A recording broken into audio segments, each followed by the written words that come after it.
Just a few weeks ago, the FBI was told all about Nikolas Cruz, from his gun ownership to his desire to kill people to the potential of him conducting a school shooting.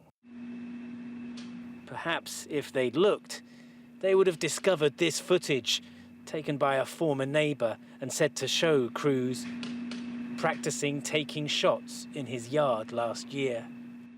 The potential killer that Cruz wasn't investigated, and the mass murderer he became caused terrible sorrow in Florida.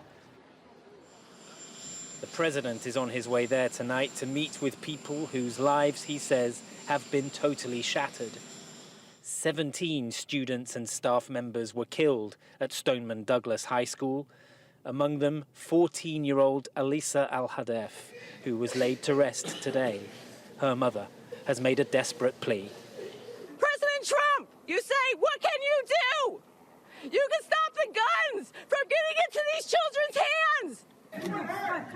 hands. The staff and students who survived the massacre did so by hiding in corners and cupboards. Cookery teacher Ashley Kurth had nearly 70 children in her classroom while the shooting went on in the corridor.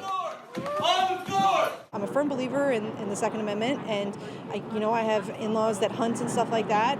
And to me, I don't understand the need for anybody to ever own or have a semi-automatic or an automatic weapon with high magazines.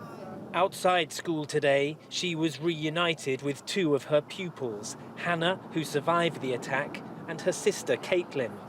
Even in their trauma, they are not as convinced as their teacher of the need for gun control. He obtained the weapon legally, but if he hadn't got it legally, he still would have ended up getting it illegally. Criminals will do things that they need to be criminals. Just because you put a ban on something is not going to stop people from getting it. They put a ban on alcohol a long time ago, and people were still drinking alcohol. While the political debates thrown up by this tragedy are depressingly familiar, the question of why law enforcement didn't act on warnings it was given hangs over America's latest mass shooting.